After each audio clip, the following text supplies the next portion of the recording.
Hello, everyone. This is Dr. Zena Suisa, President of Residence Executive and Team Coaching. And today we have another episode of How Does This Resonate with You? Please leave comments, feedback, etc. I have as an amazing guest today, as you see, Debbie Travis, who I've been following for many, many years. She's wonderful. I did have her son. I have to say that I had her son as my student, which was amazing. So therefore, there's kind of a connection there. Debbie, thank you for being with me. Thank you for having me. Thank you. So first, I'd like to just give a little tribute to Debbie Travis because she so deserves it. First of all, a beautiful fashion model, a television personality, an interior designer, an interior decorator, a television shows, which I watch, Facelift and Painted House, an author, and now has a retreat in Tuscany. That's my dream life. Through all that, especially with your book, you've designed your next chapter, I believe, to help others reinvent their lives. Not only you, but I think you're helping others reinvent their lives. Debbie, in your book, you've given us a window into your own life and a philosophy. I'm going to call it a philosophy or a formula. Dream it, do it, live it. I live in the West Island of Montreal, and we have a beautiful man-made lake and mountain. And every day I go for a walk, and every day I'm saying, dream it, do it, live it. And the man stopped me. He says, do you talk to yourself often? I said, not really, but that's my philosophy of life now. Dream it, do it, live it. You've inspired so many. Throughout your book, you demonstrate you're a realist. You've lived through hardships, but you have the realities of life. You know exactly what I think, what it takes to thrive as a person. Can we go through a little bit? But first, would you mind telling us why you wrote this book? Why at this time? Well, it's my 10th book. I wrote 8 design books, and then I wrote a book called Not Guilty, which was about being a working mom, working through the chaos of running a television company and making all these TV shows, not just my shows, but other people's shows. And the chaos of just, I think, what every mother goes through. And then, kind of long story short, we started these retreats in Italy.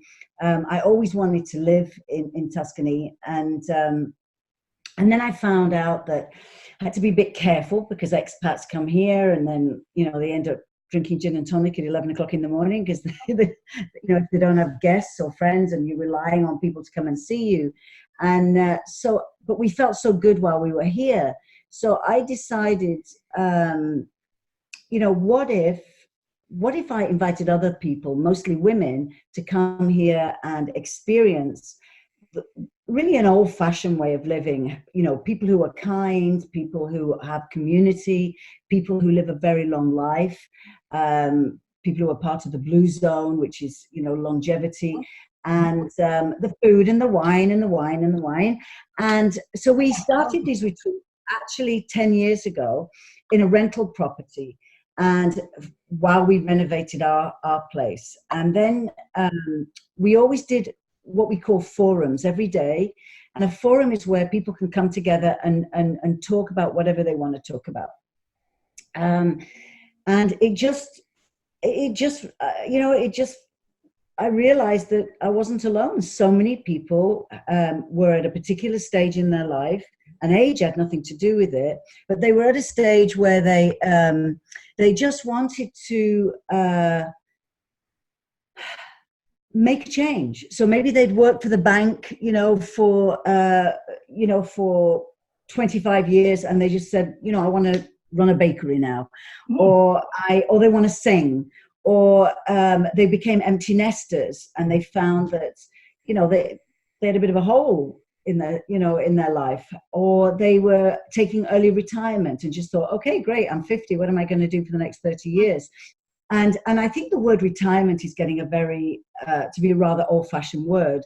Yes. Because I think we're going into an era now where A, a lot of people have to work, and B, a lot of people are trying to find something new without the challenges that they had when they were younger. So you don't have, the huge cost of kind of going to, the diapers, Costco, all these things where you'd spend all that money. Now kids are gone, and you've got the time, and you've got a new look on life. And so I was chatting to my editor one day at Random House, and they said, I think this is a book. So I worked on it, and then I found, I was attracted to other people who'd started designing their next chapters. Very much like when you buy a car, you get a new car, and then you see that car everywhere, and you're like, oh, look, she's got it in red, type of thing. So then I thought, well, why don't I interview other people? Because I was kind of like a moth to the flame of people all over the world of all ages who were doing something because they just had enough. And I think we're in an era of that now, where it's, we're a little tired of the world. It's becoming exhausting, and people are saying, you know what, I just want to do what I want to do. And I've been doing public speaking for quite a long time. The first kind of 10 years was obviously about decorating, and then I got a bit fed up of that, and it's rather boring. So people kept asking me, well, how do you do it? How do you, because I wear so many hats, how do you work in the retail business? How do you work in the television business? How do you work in the design business? And so I started to do a lot of keynote speeches, and I began to talk about it being called Design It, Do It, Live It. And it really is, the dream of having an idea and then the actual doing it. That's the work. Yes. Which a lot of people have no clue how much work everything takes, and then living with the consequences. And it sounds great living on a hillside in the middle of Tuscany, but there were times where you think, what have I done? And that was a big question for everybody I interviewed. Was it what you expected? Did this dream work out the same? And surprisingly, everybody said no, it did not work out how I thought. But nobody said they regretted it. Everybody said it maybe took them down a different journey, down a different path. And I found that really intriguing. And so the book is a workbook. You can write in it. We actually give you permission to scribble all over this book, to find out where you are, and also to get my story, and also the tools, which are the most important on how to do this. You did, and the book is beautiful. The colors are beautiful. I wrote in the book, I love the green with the pink, and it's beautiful. And then you have questions, if you don't mind. Do you want to shake up the status quo? So things like, do you have a bucket list? What crazy experiences would you like to have? I think these are good questions. Do unfamiliar experiences terrify you? And then the book. And for me, it's a philosophy. I don't know if you see it like that. It's kind of like live those stages, because I've lived those stages. So the first one is dreaming it. What would you say to a person what would you tell a person so that they could realize or define their passion? I know one, wake up the child in you. That's what you wrote. That's one. I think that first of all, you have to go back a little bit, because we've had over 1,000 women come here from around the world. Wow. And one of the most common questions is, I don't know where my passion is. I feel like any passion I had has dripped away like a leaky tap. Family and kids and work and husbands and life itself will drain any passion out of you. And sometimes we have to reboot it.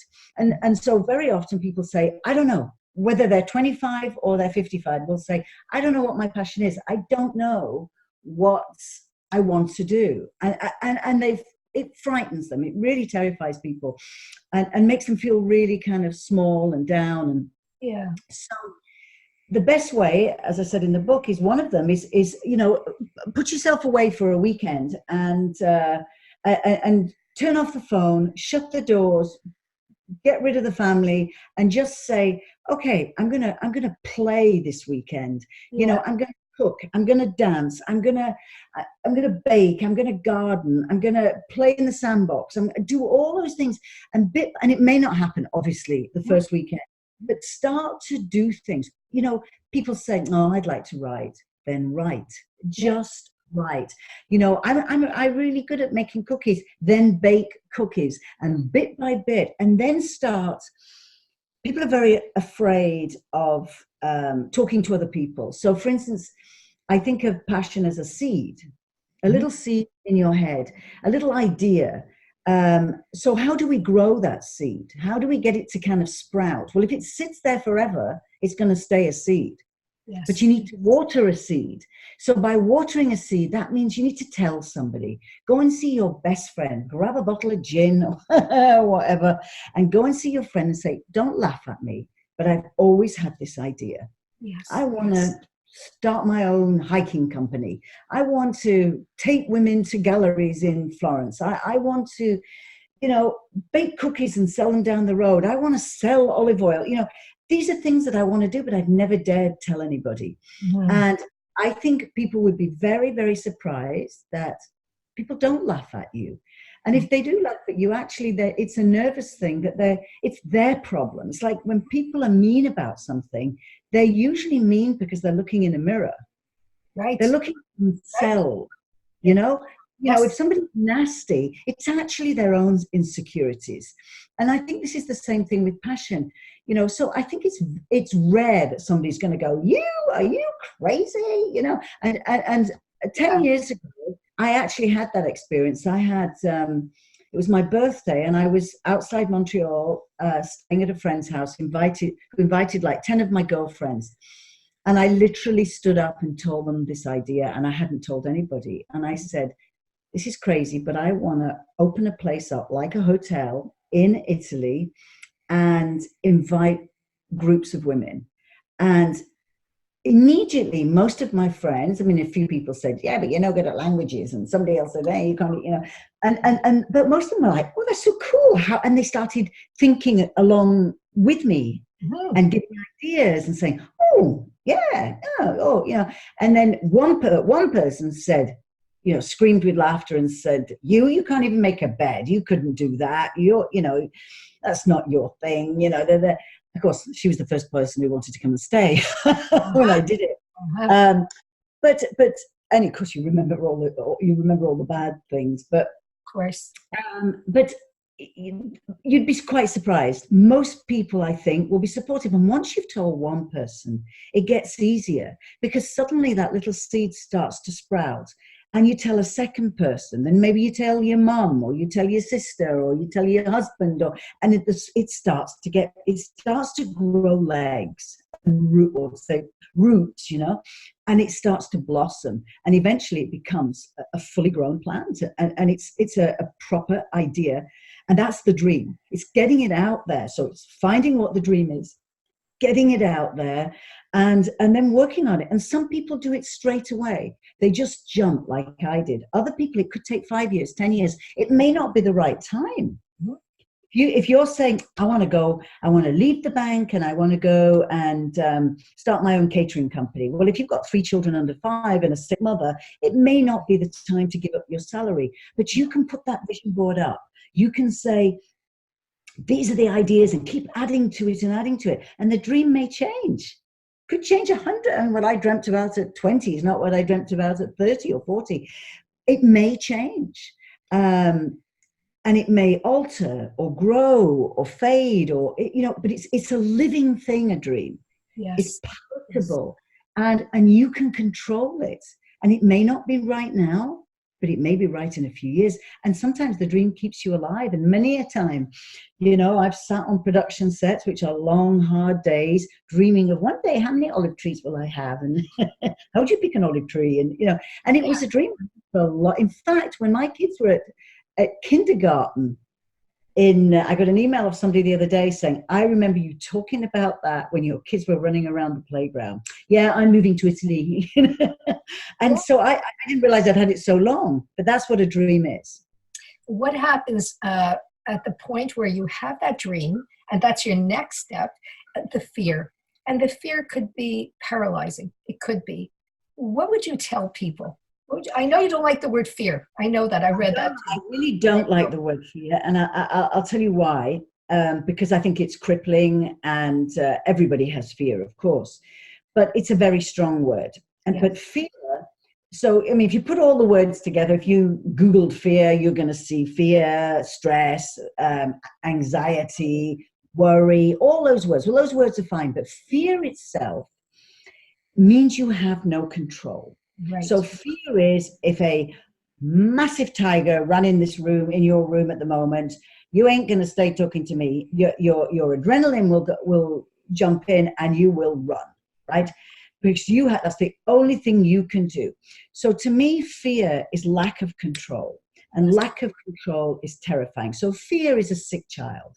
If you have a child in hospital, you have no control. The control is in the hands of the gods and the doctors. Yes. You can make your child comfortable, right? You can make the child feel better and more secure, but you can't decide the outcome. You can help, but you can't decide it. Fear is if you cannot pay your mortgage. You can get help, you can get advice, but you are out of control. You have to get that control back. That's that knot in the stomach that wakes you up.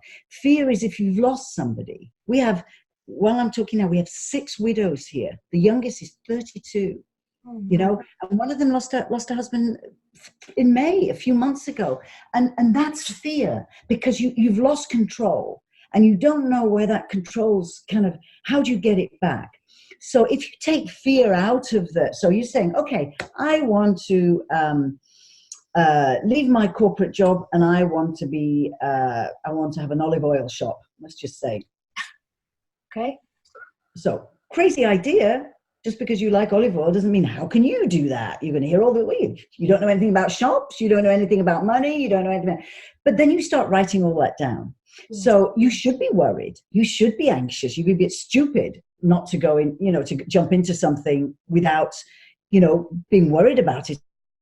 And is it going to work? Is it, but fear, take that off the table. And then write down all the things that you're worried about. Well, I've never owned a shop. I've never done that. I have to walk the dog, and then you'll find that list is really, really long. It'll be pages of all the things why you cannot make that jump into doing it. And then write a list of all the things that you're positive about. Oh, I love the taste of olive oil. That might be the only thing. Or I love my cookies. Fred likes my cookies, So that list will be very, very short. Now go back to what you call this fear list, or the anxious list, or the, I'm terrified list, and start looking at it very carefully and say, okay, anything that's an excuse, let's take off. So I have to walk the dog. You know what? Get a dog walker. Cross that out. Oh, Wednesday's, it's not a good day, or I don't know anything about finance. Learn. I have never made a bed. I have no clue. People say when I bought this place, which was a pile of rubble built in the, the late 12th, 13th century, wow. The builders here would say, oh, but you do this on television. Yeah, right. I renovate people's living rooms on TV. I had never done anything like this before, on a hillside with 80 workers, and I don't speak a word of Italian. So and I was very, very worried. Not fear, though. Fear is too important. So the uncertainty, the ambiguity, the metaphors, that I think gave you energy. That's what it sounds like. It gives you energy, and it also asks questions. Yes. So if you have a question, then you say, okay, I'm frightened about the money side of it. Who isn't? Let's get some help. Let me go and talk to my bank or my accountant or and we had a woman here a few years ago who was so fed up. She'd been in the same job for 25 years and she wanted to study the stars. And she went to see her finance person, he told her to take a sabbatical. She had X amount to live on. She made sure her mortgage was paid for, and she went to the Antarctic and studied the stars for 5 months. She didn't stay there. She came back and she decided, you know what, I don't want to, I can't do this for a living, but I'm going to create a role in what I know well, which was the job that she had, but I'm going to consult so that for 2 months every year, I can go on that trawler in the Antarctic, which is what I love. So she rethought her life, but she got help because she didn't know how to do it. And that panic sets in, and her bank or whoever it was, her accountant said, okay, let's not panic. This is how you can do it. Maybe you stop buying coffees, $5 coffees for the next 2 years, save some money. There is always a way, always a way. May not be now, but there's always a way. But what you just gave me is kind of the practical applications. Yeah. It is, because now I want to do that. This is like you suggested. If I can't do books, you get a bookkeeper. If I don't understand, I get people to help me. And that's, I think that's the third part, if I may say, your philosophy. Yeah, and the other thing is you have to look at the world we're in. I mean, Yes. think 20 years ago, you wanted to go on. How did we book a hotel 20 years ago? How? And you get to a certain age, but 20 years ago doesn't seem very long ago. Now you Google everything. So there's Yes. the bad and the ugly and the great and the wonderful of the internet, but it is a tool. And you want to open a coffee shop, Google people who've got coffee shops in your area and go and say, do you think I could have an hour of your time? I can promise you, very few will say go away. Very few. True. Successful people love to talk about what they've done. Successful people. I don't care whether it's Richard Branson or the person down the road with the coffee shop. People love to talk about their experiences because they're quite flabbergasted about the fact that they actually did it. And if somebody does shut the door in the face, you go to somebody else. Exactly. You don't exactly. There's one sentence I have to tell you. You have a lot of pearls of wisdom. I couldn't write everything, but you do. You do. There's a few things that stuck out for me. I had to climb a new learning curve in order to sink into it. You're talking about in Tuscany. That's profound for me. Well, we're comfortable with what we know. And I know how to make a television show. I started, at the BBC. I started freelance as well in London, and bit by bit, by the time I came to Canada, I knew how to make a show. So I was never a decorator, really. It was just, there was no decorating shows. So I made one and was the first. And I became a bit too comfortable. So after 20 odd years of doing that, I had 5 television series, 5 different ones. I was never off air in 25 years, from the beginning of cable television to a primetime show on All for One on CBC, to I did a documentary about this, which aired, Oprah bought it, which aired on OWN. And, I got to the stage where I could do this in my sleep and I wasn't challenged. It's a business I love. I've always loved television, and I was getting bored. And I was too young to be bored.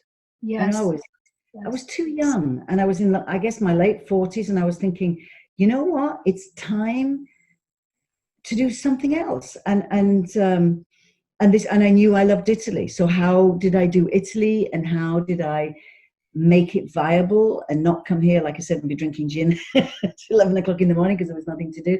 And of course, I didn't expect this to explode quite as big as it is.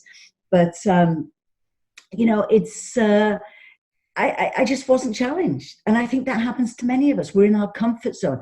I have 20 women downstairs and, all talking and, and most of them are saying, I need to move on. I've and sometimes what happens is life throws something at you that forces you to move on. You go and get breast cancer. What do you say when you're sick? If I get through this, I'm going to make changes. I'm going to do what makes me happy. I have a friend who got prostate cancer, and he used to be in a band in his 20s, and he always loved his music side, but he couldn't afford it in his 20s when he had a family and stuff like that. And so he got another job, and he hated it, and he did it for 30 years. And then he got prostate cancer, and he said, if I survive, I'm getting my band back together. And he did survive. He did. He did. Yeah. And he's on tour. Amazing. And it's like, what? So why wait? Why wait until life throws that at you? As sometimes, we split up. I had a woman here a few months ago, and she said, I'm here because I woke up a year ago, and my husband of 28 years was staring at me, and he looked at me with a very strange look, and then he said, you're past your expiry date. Oh my God. And he got up and he left. And she said, I'm here because I have to start my life again. Now not every man is as shitty to say that, but that happens to a lot of men and a lot of women. And she rebuilt her life, and that happens every day. But why wait? It's let's look after ourselves. Let's think, there's an amazing world out there, and it's what you'd say to your kids. Get off that computer and go out and explore and experiment Exactly. and grab this, this world Yes, I know. by the goose. I know. I know. I know. You're amazing. You use metaphors as well, and you should be given an honorary doctorate. You have so much information and life's experience. Do you talk to these women? Do you guide them? Do you help them? Do you nurture Oh them? my God, I've got a speech in Oh, 2 hours. okay. All right. Yeah, absolutely. So we do a forum every day. So they have a very full day. They come from all over the world, Canada, Australia, America, South Africa, England, and they're all ages. And you just put any group of women in a room together, as my husband says, do they ever shut up? They They never. don't. They don't. They just talked all the way through yoga, then they'll talk all the way through breakfast, and then they'll talk all the way through a hike, and that's what we do well. That's what Yes. makes women so extraordinary. Yes. But we do a forum, which is a little bit like, stop talking, I'm talking, but they can discuss, where they are with their lives, and then they tend to help each other. And we do have, life coaches here, mindfulness people, we have speakers, we have people who can help them. But actually, the haha moments and all this stuff comes from somebody they're with. Then why don't you do it? You hear people say, really? Think I could? Yeah, why don't you do it? We've had women who've, been in a corporation, they've gone back to hairdressing later in life, or gone to be a school teacher because that's what I want to do. And there's see very little regret. And then, of course, there are people here who've done it and they're just here for a good time. So they're advising the other people. So it's women helping women. But I do a seminar, which I'm doing tonight. And really, it's about exactly what we're talking about now. But I've got a captive audience on people saying, I play golf, and I'm sorry, it's not enough. And there is nothing worse than somebody saying, I'm bored. If one of my kids had ever said he was bored, what would you do? You open the door and you say, go out and shovel the driveway, I'll find you something to do. You won't be so bored. That's exactly, high five to you. That's exactly what I would do. So, if your husband said he was bored, you say, get a hobby, go and do something. So we shouldn't be bored. I'm not saying there's anything wrong with playing golf. All you've got. And life is a little dull. It's if you're healthy, and the thing is, you need to bring your vitality back. There's a village above me. It's a 5-minute walk. The average age is 85. So anybody looking for a man here, if you can't find one in my village, I give up. But there's a woman, there's 3 sisters. One's 99, she's the baby. And then there's 102 and a 105-year-old. And the 102-year-old has literally just opened her own shop. And it's a little shop.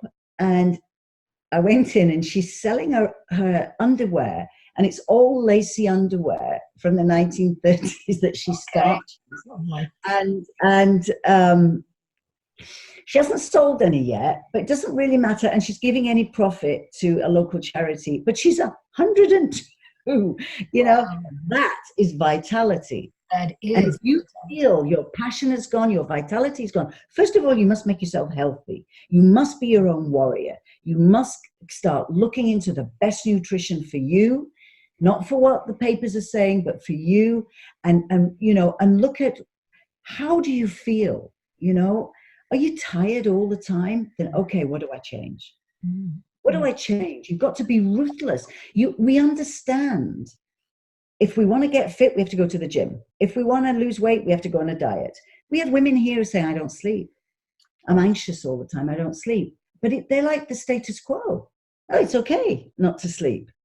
But it's not okay, because losing that sleep and not having, 7 to 9 hours a night is affecting your body. You may think you're okay. And you get successful people say, oh, I don't need sleep.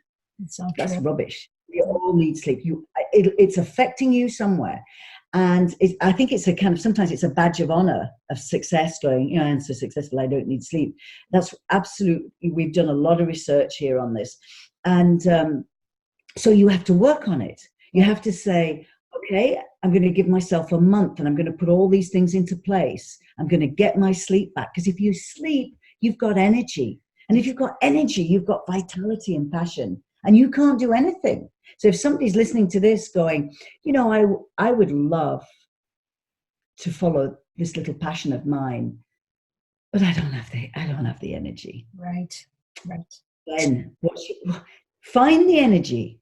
If you've got 2 legs and 2 arms, you find the energy. And where is it leaking out? Because everybody's talking today about the leaky gut. I want to talk about the leaky energy. That's good. We're leaking everywhere. We're like a burst water pipe, and so we need to mend it. Right. And people say, oh, when I'm too old, I'm 50. No. That's not old. Our mothers were old at 50. We're not. Jane Fonda is 84. Yes. And she's starting on the television. Exactly. Exactly. But look at that. But also, it's not just the way she looks. It's she's vibrant. She's busy. And the other thing, what I learn about Italy, and I'm trying to use this Tuscan lifestyle as an example, which has captured me, is you need purpose. And one of the questions that everybody asks, on Thursdays, we do market day here. And you can buy everything from a tractor to a sexy bra. And the women love it because it's not expensive, and there's amazing linens and shoes and hats and things like this. And they all come up with the same comment, though. And they all say, why are there so many old people? Why are all these people walking around the market, talking and drinking coffee and laughing and getting their shopping? I said, wrong question. Where are your old people? Yeah. Where are they? Where are they? Walk downtown in Toronto. There's no old people. I'm old. I'm one of the old people. But where are they? Yeah. Well, they've lost their purpose. Yes. So here, the Italian way is purpose is something to look forward to. Most cultures have a word for it. Chi, prana in Indian. Even the French have a word for it, but it's your breath. It's why you get up in the morning. It's religion in a way. Why do we get up? Why do we bother? Why not just stay in bed all day and watch Netflix? When you have a man like Viktor Frankl, who lost everybody, psychiatrist lost everybody, and his meaning and purpose was to help others. That's what people forgot. Their meaning and purpose is to help others. It doesn't have to be a huge thing. Your purpose could be cooking for your family. Your purpose could be looking after your neighbor. Your purpose could be so many things, but we must have, and you don't have purpose if you're in an old people's home. I keep telling my kids, but apparently Windy Pines is already booked for me. But yes. Okay. Do you know there are no old people's homes in Italy? No, I bet there's none because they live with their family. They live with their families. I know. Or the families live with them because they are the hierarchy. Exactly. Same in Asia. And there's no Italian translation for stress. There's no word for stress. Really? Is that not amazing? We have it all here. Well, it's an American word. Now, they get worried. I'm not saying they don't have, of course they've got worries, and the bureaucracy here will bring you to your knees and things like that, but not stress. Right. So they're anxious. They'll go and meet their friends. They'll go and have a cappuccino. They'll go and talk. They'll walk together. Instead of getting on your Instagram at night, call a friend up and say, let's go for a walk. Exactly. But you have that in Italy. You have that in Italy. You don't have that here. But how much does it cost? They live across the street from each other, and they're on Instagram and Facebook instead of across the street and talk to them. Sorry, they sit at the same table and talk to each other. Oh, I saw that. I don't want to drone on about it because we know it's an issue, and we know it's going to get very, very serious. I mean, they just published the suicide rates of women in their 20s in the UK, and it's up 80%. 80 in the last few years. That is outrageous. What is going on? Well, because you've got 25 apps that's making you look good on Instagram, So ridiculous. Not real life. And people write to me on Instagram and they go, you're living my life. No, please. I want to inspire you. Go and do something. But you don't have to be Tuscany. You may love. I had a woman here who was one of our guests a few years ago, and we have a beautiful kitchen garden. It's called an orto. And we have amazing vegetables. And we have a little old man who's never charged me a penny, and he comes down and he does the garden and everything. Anyway, I kept losing this woman. She kept disappearing. And I kept finding her always sitting in the vegetable gardens. Oh, What are you doing? She said, I don't know. She said, there's something about sitting here. I said, well, maybe it's the eggplant. She said, well, I don't know. And she was there all week. Every time we finished whatever we were doing, she'd go and sit in the garden. And at the end of the week, I said, so did you enjoy your week? She said, yes. She says, I've decided I'm going to sell my apartment. I'm moving to the countryside and I'm going to start a kitchen garden and I'm going to sell my produce. wow. So that gave her room for reflection by sitting in the garden. That's amazing. It was, she knew that was her comfort zone. Now, immediately you want to say, oh, how are you going to do that in Canada in the winter? And how are you, but that doesn't matter. She's found her purpose. Now find a way of doing it. Right, right. You know, start with the purpose. Everybody will tell you how you can't do it, but there's millions of ways why you can do it. You can. Yeah, and she's jarring. I kept in touch with her. She's making tomato sauces and freezing them and selling them and making plum jam and all this. You know, you still have a season of vegetables there. You can make a lot of stuff, you know, and she's grown it and grown it. But you have to find the purpose, find the passion, really dig deep sometimes, Right. really deep. But it's there. You have to ask yourself, did you have passion when you were 2? Oh my God, my mum said I would never sit down. Of Right. course. Let's start being a 2-year-old again. Exactly. You said that in the book too. Go back to childhood. You have, Debbie, effervescence. You have passion. Yes, you speak with metaphors. You have so much energy. You do. And I think that gives them, it's sort of like by osmosis, they seem to have some of that from you. That's my gut feel, because I get it from you. All of a sudden, I have a book up there, my doctorate. I wanted to write a book after that. I'm writing the book after that. Like, are you kidding? Of course I'm going to write a book. Listen, I'm not the best writer in the world, and it's really hard for me. I can make a television show. That's easy. Sitting down and concentrating, not looking at my Instagram. I have to leave it somewhere else, Right. because I'm very attention deficit. I'm never still. To pin myself down and create structure, which you need when you write. My poor editor at Penguin is like, but you just have to do it. You just have to, and that's the do it part of the book. It's yes, you've made that leap from the dream into the doing it. Now you need to find a way to do this. You need the tools that are so important to move this through, to go from A to B to C, the road, that crossroads, you're at that crossroads, okay, I'm taking that road. Okay, it's the wrong road, come back and take the other road. And you need that confidence to do that. And some people don't have the confidence, then you need to find it. Right. And one of the best ways I find is talking, share these dilemmas with other people. Find a confidant, find a friend, find somebody who maybe does something. We just held our first car rally here. Was not all women, obviously. We hosted the 2019 BMW Classic Car Rally from the museum in Munich. Amazing. Somebody had told me that 3 years ago. I would have said, never. I would never do that. And I told my husband, he said, nobody will get down our driveway. Well, let's rebuild the driveway, which we did ourselves, Wow. And it was a friend of mine in Toronto who said, well, why not? Go and see them.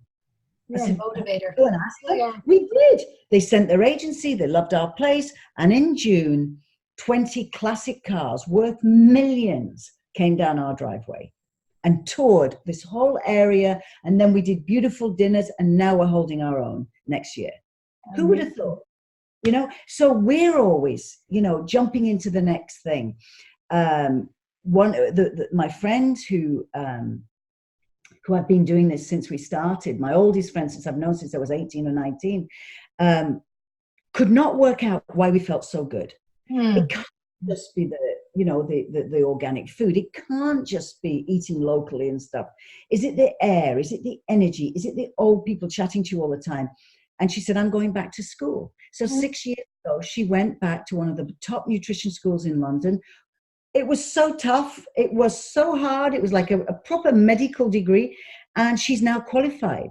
And she through this window, and she's taking one-on-ones with women who, you know, most women know it all, but there's too much noise in our heads. You know, are blueberries in, blueberries out, is meat in, meat out. We're so confused, and she's doing one-on-one consultations. I can see her from my window outside. She's now qualified, and she's got a new, you know, a new chapter in her life. But it was hard work. Of course. It was hard work, and her dream was, I am so fascinated by health and nutrition and why some people have energy and some people don't. I want to learn it. And she did it for a lot of money. It's meaning and purpose. She found her meaning and purpose by learning and by helping others. I mean, it gets annoying sometimes. You try and sneak a bit of honey into your coffee, and she says, it's like you're using crystal meth, the way she looks at you, you know. What are you putting in your coffee? Just honey, it's the same thing. And she, no, it is not. It's exactly the same as sugar. Stop taking sugar. And it's like, are you putting drugs in there, you know? But, and we've all changed. We're all healthier. We've got more vitality because the information's there. And that's all it is. It's being plugged into life. And it's not always, we all collapse going, oh, God, not another day. You know, I was going to ask you, what's next for you? But you said you're writing another book. Are you allowed to? Yeah, I'm writing my next book, which, Can you say on what?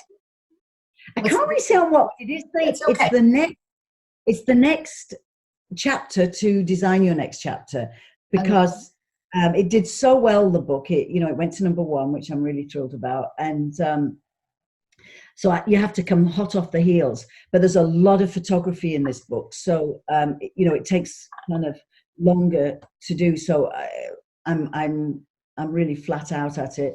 And, I do a lot of come and do a lot of public speaking across Canada, which I love. I was there 2 weeks ago, and new product line coming out. I exhaust myself sometimes. You do, I'm thinking. When are you coming back to Montreal? Well, I was in Montreal 10 days ago. My production company our production company is actually Wally Abbey. Is what we did was we have all these things that we do. I mean me and my husband. So what we did, I think it was very clever. You can't have the boss on his tractor.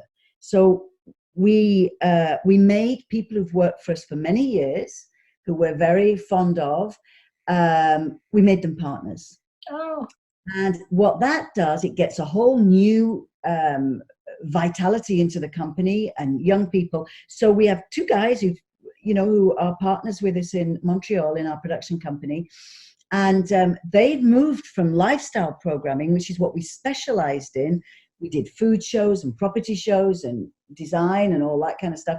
And they've moved into crime. So we just won Best Show with the Canadian Screen Awards with CBC. So we make that show Detectives. Nice. And we make a show called Broken Promises and Real Detectives, all on Discovery in the US. And so our office used to be paint swatches and icing colors and stuff. Now it's where did they find the head and prosthetics covered in blood? Really? Yeah, it's all about murder and so yeah, because with any business you have to move with the times, and I think dead bodies are far more popular at the moment than icing a cake. Yeah, well, take a look how many shows they have on TV on dead bodies. They do. Yeah, exactly. So I know that. We're right in there. So I'm very proud of that, and they work really hard. And I try. They're way more. My key to, if you want to say success, is hire people who are better than you. And I've done that all my life. I'm not the best decorator. There's plenty of people better than me. I just hire them. In the case of writing, I'm writing it, but hire good people, whatever you can afford. And as you do better, you hire better people. And I think people are often scared that if they get people who are better than them, they'll take over. I get that question a lot. But actually, they're not you. And you have to say, the reason I'm doing what I'm doing is because I'm me. Yeah. And I have this ball of whatever it is. And that person is a slice of that circle, because they're a really good accountant, and they're a really good designer, and they're a really good media person. And okay, I can't afford them all now, but bit by bit, as you're Yeah. successful, you get better people. That's And the word that I kept. You're a realist, and I kept seeing it. You're realistic about life. I mean, I And had realistic about yourself. I never forgot a woman walked up to me, an old lady, many, many, many years ago in an airport. And she said, I think I was in the middle of doing, I don't know, one of the decorating shows. And she says, she says, I think you're marvelous. I said, thank you. That's very kind of you. She said, how do you do those rooms in an hour? Mm. And well, it's an hour on television. It probably took 2 weeks to do it, or whatever, with a team of 40 people. But you can't laugh at her because maybe that's what people think. Maybe people think I'm sitting there making plates for the, or making the dinner for 20 people downstairs. No, I have a chef downstairs doing it. I have people downstairs, talking to them. I have, I'm the one who's dangling it all, Right. which is just exhausting, believe me. Right. But you can't do it all. But find the people who are the best and who are your family. I'm a big believer in working with people who are friends and family. It doesn't always work out, but I love.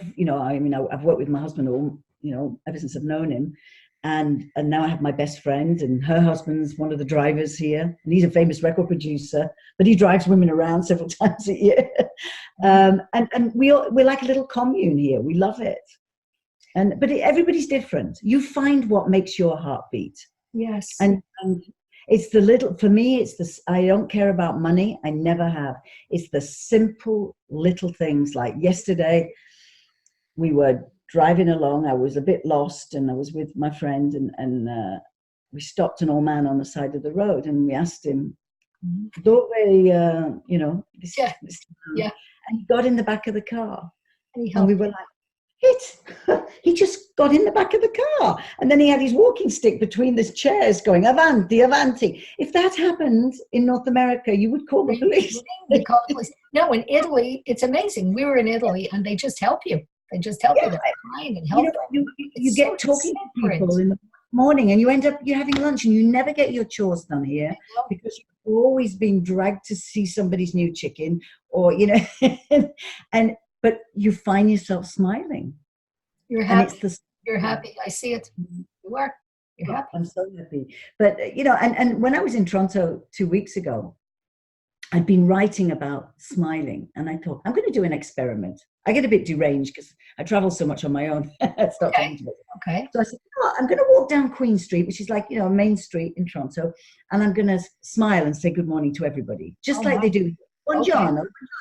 So the first person actually put their hands up like this because I think they thought I was going to hit them. I went, good morning. And they went like, ooh, who was that? Second person, and it took 5 people. 5 people. And finally, a man with a briefcase went, oh, good morning. And he smiled and walked past me. I turned around and he turned back and smiled again. And I thought, that's nice. So I did it to the next person and they just smiled and this man said, you've made my day. And he didn't know who I was. He just said, you've made my day. And you know what he's going to do? He's going to smile do it again. Exactly. And it cost nothing. It's got something going here, something new here. It shouldn't be new, but that's the way it should. Well, come on. We've got into very bad habits where it's easier to be in our own bubble and just push the rest of the world around unless we want them for something. But you know what? When I walk in the village, they don't want anything from me. They think I'm mad doing whatever I'm doing here. They're not envious. They're not, they don't care. They might come down and steal my plums, but they don't care. And they just, did I have a good dinner last night? Bene. Oh, fantastic. Oh, they beam. You like my tiramisu? Amazing. And so there's not that envy, people, I dress here, I go in the village, I'm worse than the villagers. I've got my dirty boots on, jeans tied together with string. I sometimes I have to kind of put myself together when I go back home on the plane, but, it's so relaxed. You don't judge people on what they're wearing or the cut of their hair or their jewelry you judge them on their lasagna. That's where wars are started around here, their lasagna is better than your lasagna. And it just makes you laugh and smile You have and something else, Debbie. You have humility. You do. Oh, you do. You do. yeah. It doesn't But, take long to eat. they do communal meals here. In the summer, there's always a festival. There's the Nona Festival, the Grandma Festival. There's the Chocolate Festival, the Truffle Festival, the Pasta Festival. So, and then they put all the tables down the middle of the street, which is, the width for a donkey, and the Nonas cook and everything. And we were at one a couple of weeks ago, and a woman who I've made friends with in the village was a diplomat in Rome, and she's serving the food. Mm. And hey, you're serving. She said, yeah, and she's British. And then later I saw her in the kitchen washing the pots and everything. Wow. She's a diplomat, or she was. And she decided, enough. At 50, you know what? I'm moving to this village. And I asked her why. Yeah. Why? And she said, because I'm part of the village. Yeah. And when I'm in these pots with 20 other people, I'm hearing about their lives, their grandchildren, their purpose, my purpose. I love it. I feel a hell of a lot better than I sat in a meeting, I know a lot of us have to do that stuff because we have to make a living, but it's just the warmth that Yeah. that gives you a glow. You radiate the warmth as well. I can't keep saying enough, but you do. You do radiate the warmth. And health. And health. I think I should come to Italy. Oh, I hope so. So, you yeah. do. You do. You do. I don't want to keep you, but I have to read.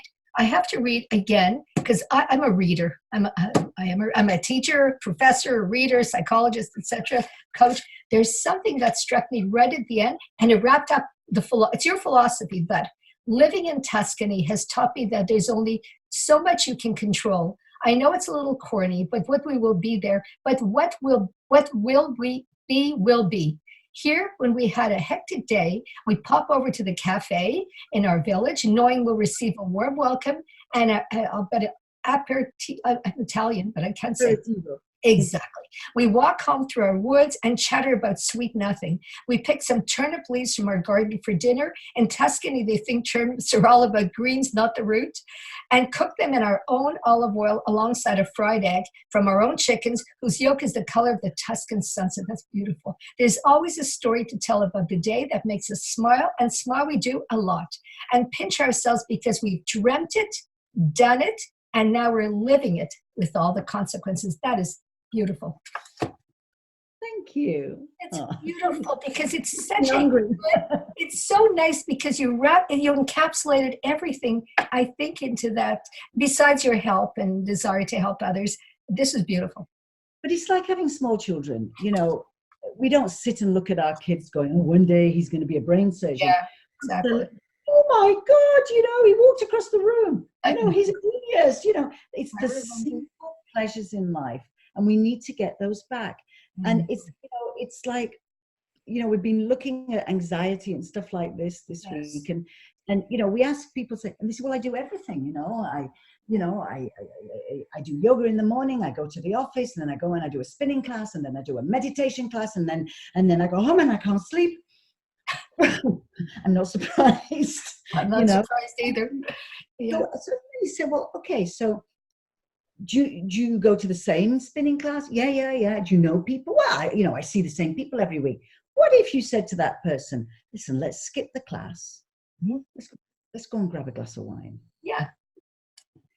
You'll get more goodness out of chatting away for an hour with a glass of wine to somebody that you don't know that well than you will ruining your joints in that spinning class. And that's what I believe in. And I'm not saying don't go spinning, but of course, put some reality back into life. My mum lived in a back street in England, and my father died when I was 12, and my mum was 33, and she had 4 children.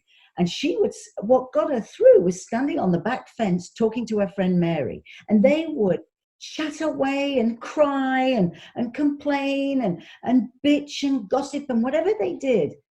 But when they'd finished, those endorphins, had gone through them, and it gave them energy to go in and cook for those kids again. And that's what gets you through life. And I remember coming home from school one day, and we had to take in lodgers from a local factory to really, bring some money in, so we didn't go into care. And and I came home at 4 o'clock, and my mum was standing at the fence, and she was actually on the ground. And at first I thought she was sick, and she was on her back, and she was screaming. And it was only because her friend Mary on the other side of the fence was laughing, and she'd been hanging washing.